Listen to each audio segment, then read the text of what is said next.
अगर आपको GSTR 4 भरने में कोई भी डाउट आ रहा है तो ये वीडियो आप ही के लिए है। जी हाँ, ये वीडियो आप सबको एंड तक देखना है। इसमें टोटल 11 ऐसे कन्फ्यूजन्स मैं आपके साथ शेयर करने जा रहा हूँ जिसके बारे में जनरल सबकी क्वेरी आ रही थी। जी हाँ, टोटल 11 क्वेश्चंस में इसको समराइज़ किया है। हालांकि ये 11 क्वेश्चन GSTN इन्फोसिस ने भी अपने ट्वीट हैंडल पे शेयर किए हैं। तो आइए दोस्तों देखते हैं क्या है वो 11 इश्यूज़ और क्या है उनके जवाब। हाँ, इससे पहले मैं आपको एक बात और बताना चाहूँगा, अगर आपको लाइव प्रोसेस जाननी है तो लाइव प्रोसेस ऑलरेडी मैं आपके लिए वीडियो बना चुका हूँ जो कि आई बटन में है। तो आई बटन में जाके आप कंप्लीट लाइव प्रोसेस भी देख सकते हैं दोस्तों। तो आइए शुरू करते हैं आज का वीडियो। क्या क्या है वो 11 पॉइंट्स, शुरू करते हैं पहले पॉइंट से। तो पहला पॉइंट है दोस्तों कि पहला पॉइंट बोलता है जब तक आपने CMP 08 जो कि क्वार्टरली फाइलिंग थी फाइनेंशियल ईयर 19-20 की, तो चारों क्वार्टर की आपने CMP 08 अगर नहीं भरी है, चाहे से किसी क्वार्टर की नील ही हो, आपको चारों क्वार्टर की भरना मैंडेटरी थी। तो अगर आपने अभी तक नहीं भरी है तो आप GSTR 4 भर ही नहीं पाओगे, आपके सामने फाइल करने का ऑप्शन इनेबल ही नहीं होगा। ये था पहला इशू जो कि काफ़ी जने फेस कर रहे थे। दूसरा इशू, अगर आप जाके देखोगे टेबल नंबर 3 में, वो आपसे पूछ रहा है aggregate turnover of previous year, मतलब कि फाइनेंशियल ईयर 18-19 का टर्नओवर। जब तक आप वहाँ पे टर्नओवर डाल के सेव नहीं कराओगे तब तक आगे की टेबल्स 4 से लेके 7 तक की टेबल पॉपुलेट नहीं होने वाली है।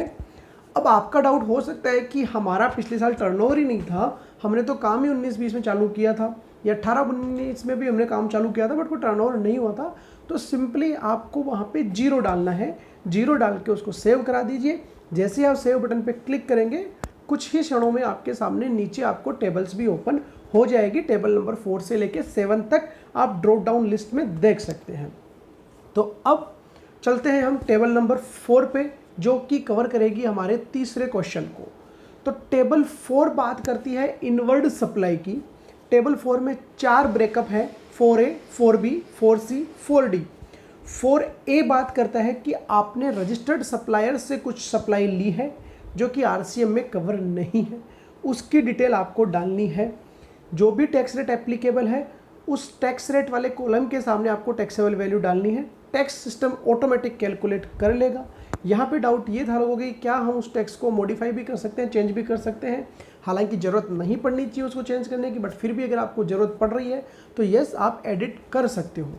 4B बात करता है इनवर्ट सप्लाई आपने ली है रजिस्टर्ड पर्सन से, बट यहाँ पे अब रिवर्स चार्ज एप्लीकेबल है। तो आपको रेस्पेक्टिव जो भी टैक्स एप्लीकेबल है उस पर्टिकुलर सप्लाई पे उसके सामने टैक्सेबल वैल्यू में आपको डालना है। टैक्स सिस्टम ऑटोमेटिकली कैलकुलेट कर लेगा। तो RCM में अगर आपको देखना है कि आपने जो सप्लाई ली है क्या वो RCM में एप्लीकेबल है। फॉर एग्जांपल लॉयर की फ़ीस आपने दी है, लॉयर से किसी तरीके की कोई सर्विस ली है, स्पॉन्सरशिप सर्विस कुछ हुई है, तो ऐसे कई RCM की लिस्ट है। अगर आपको जानना है कि किस किस पे RCM एप्लीकेबल है तो आप प्लीज़ हमारे साथ कमेंट बॉक्स में शेयर करें, या किसी पर्टिकुलर सप्लाई पे आपको डाउट है कि क्या ये RCM में है या नहीं है तो आप वो हमारे साथ कमेंट बॉक्स में शेयर कर सकते हैं। हम डेफिनेटली आपको जवाब देंगे कि वो RCM में एप्लीकेबल है या नहीं है।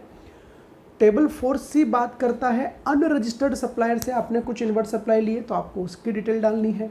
4D बात करता है इंपोर्ट ऑफ सर्विस के बारे में कि अगर आपने सर्विस इंपोर्ट करी है तो आपको रेस्पेक्टिव टैक्स रेट के सामने वो टैक्सेबल वैल्यू डाल देनी है। वो इसलिए क्योंकि वहाँ से सिस्टम इंपोर्ट ऑफ सर्विस पे या फिर ऊपर जो हमने RCM की बात करी थी जिस पे RCM में टैक्स देना था, सिस्टम ऑटोमेटिकली उस पर टैक्स कैलकुलेट करेगा। हालांकि आपको डालना तो पड़ेगा टैक्स रेट के सामने, बट जब टैक्स लायबिलिटी फाइनल बुलाएगा सिस्टम तो वहीं से उस टेबल 4 से ही उठा के लेके जाएगा कि इनवर्ड पे आपके जो भी टैक्स लायबिलिटी बन रही थी। अब आपका डाउट होगा कि क्या कंपोजिशन वालों को इनवर्ड पे भी टैक्स देना पड़ता है। जी हाँ, अगर आप इंपोर्ट ऑफ सर्विस कर रहे हो या ऐसी कोई सप्लाई ले रहे हो जो रिवर्स चार्ज में टैक्सेबल है तो आपको उस पर टैक्स देना पड़ता है जिसका आपको इनपुट नहीं मिलने वाला है। तो ये टेबल नंबर 4 मैंने आपको इसलिए समझाई क्योंकि हमारी जो तीसरी इशू था वो इसी टेबल 4 पे था। ये इशू ये था कि टेबल 4 में जो भी टैक्स अमाउंट है वो ऑटो कैलकुलेट हो जाएगा, आप चाहो तो उसको एडिट भी कर सकते हो। अब बात करते हैं टेबल नंबर 5 की। टेबल नंबर 5 बात करती है आपकी टैक्स लायबिलिटी, जो सेल्फ असेस टैक्स लायबिलिटी आपने खुद से डाली है CMP 08 में, वो दिखाएगा। तो चारों क्वार्टर की आपने जो CMP 08 डाली है उसकी समरी आप टेबल 5 में देख सकते हो, जो कि नॉन एडिटेबल है। तो टेबल 5 कुछ नहीं दिखाएगा, उसमें आप कुछ कर भी नहीं सकते हो, वो वही दिखाएगा जो आप CMP 08 में सेल और टैक्स वो अमाउंट दे चुके हो उसकी समरी दिखा देगा। ये था चौथा इशू कि लोगों को टेबल 5 के बारे में समझ नहीं आ रहा था कि क्या ये एडिटेबल है या नहीं है। अगर हमने CMP 08 गलत भर दी थी तो क्या अब हम टेबल 5 में CMP 08 को एडिट कर सकते हैं या नहीं कर सकते? आप नहीं कर सकते हैं। CMP 08 अगर आपने गलत भर दी थी तो GSTR 4 के थ्रू वो ऑटोमेटिकली रेक्टिफाई होने वाली है। अगर आपने कम अमाउंट दिखाया था तो अभी आप देखोगे कि टेबल नंबर 6 के थ्रू आपका टैक्स बन जाएगा एक्स्ट्रा, और अगर आपने ज़्यादा अमाउंट पहले दिखाया था तो आपका अमाउंट आप रिफंड सेक्शन में भी जा सकते हो दोस्तों। अब बात इशू आता है टेबल नंबर 6 पे।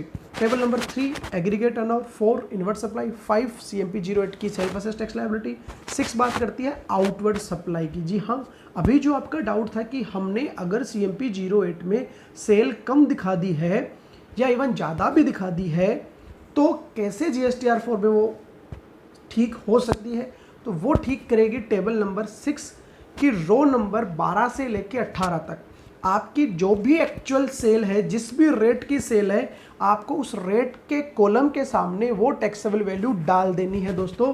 भूल जाओ CMP 08 में क्या गया था, एक बार के लिए आपके हिसाब से साल भर की जो आपकी एक्चुअल सेल है, आउटवर्ड सप्लाई है, वो टेबल नंबर 6 के कॉलम नंबर 12 से लेके 18 में रेस्पेक्टिव टैक्स के सामने, टैक्स रेट के सामने आपको डाल देनी है। अगर आप पे 1% एप्लीकेबल है तो आप 1% में डालिए, आपके ऊपर अगर 5% एप्लीकेबल है तो 5% में डालिए, आपके ऊपर 6% एप्लीकेबल है तो आप 6% में डालिए।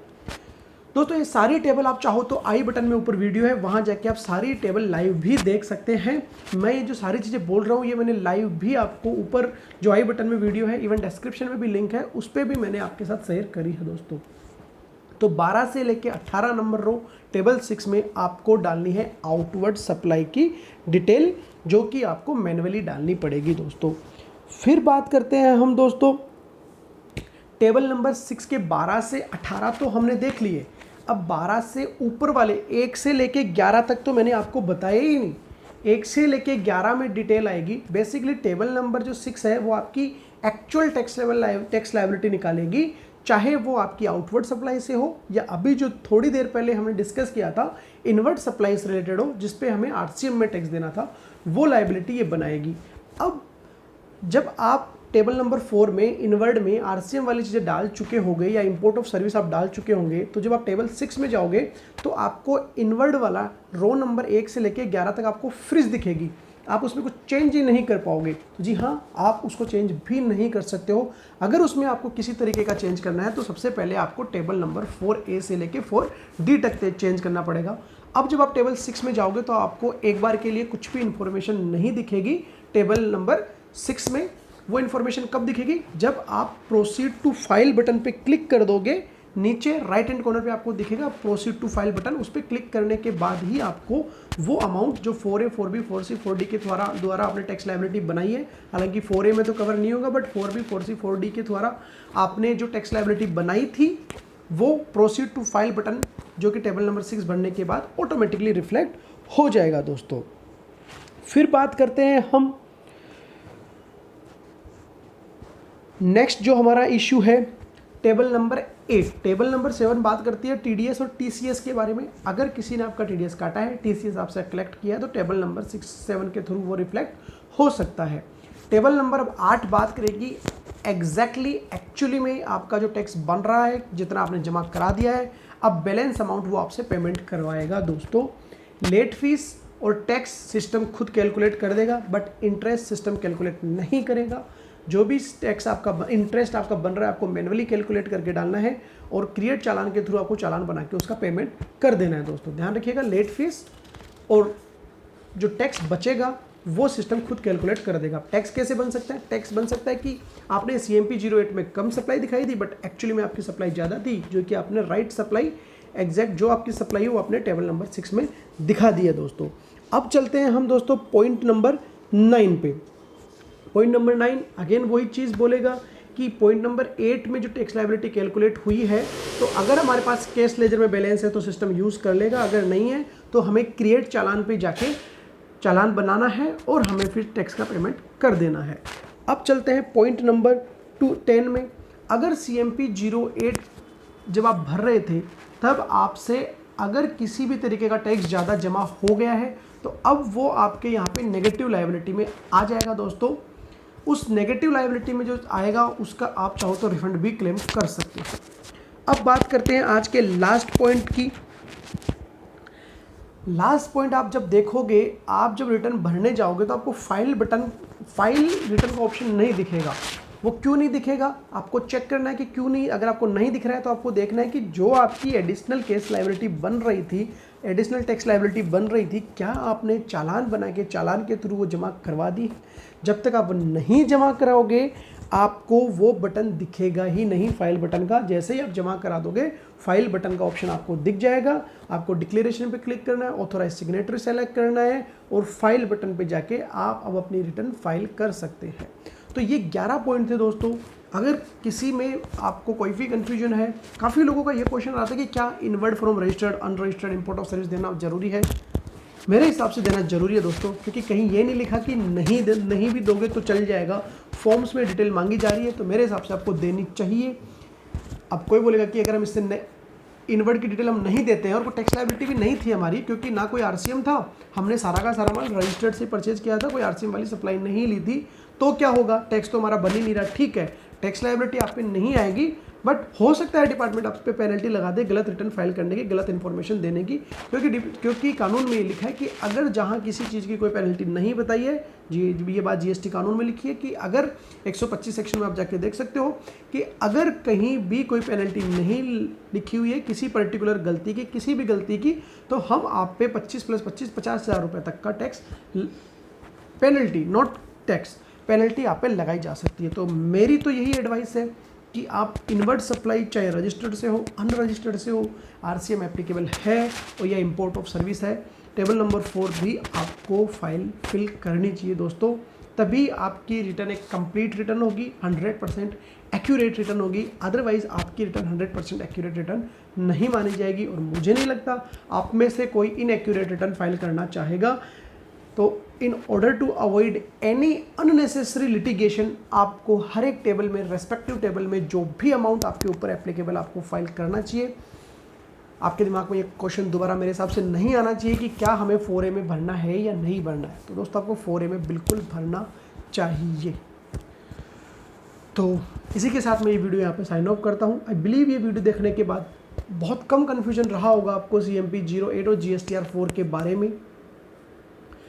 GSTR 4 मैं अगेन बता रहा हूँ, एक क्वेरी जरूर आती है कि हमें टर्नओवर कौन से साल का डालना है। जब वो प्रीवियस फाइनेंशियल ईयर की बात करता है तो आपको टर्नओवर डालना है फाइनेंशियल ईयर 18-19 का। हम GSTR 4 भर रहे हैं फाइनेंशियल ईयर 19-20 की। 19-20 से पहले GSTR 4 जाती थी क्वार्टरली, बट 19-20 के लिए GSTR 4 जाएगी ईयरली दोस्तों। इसी के साथ मैं वीडियो यहाँ पे साइन ऑफ करता हूँ। अगर आपको ये वीडियो पसंद आई हो तो प्लीज़ हमारे चैनल को लाइक करें, सब्सक्राइब करें और बेल आइकन पे क्लिक करना दोस्तों ना भूलें।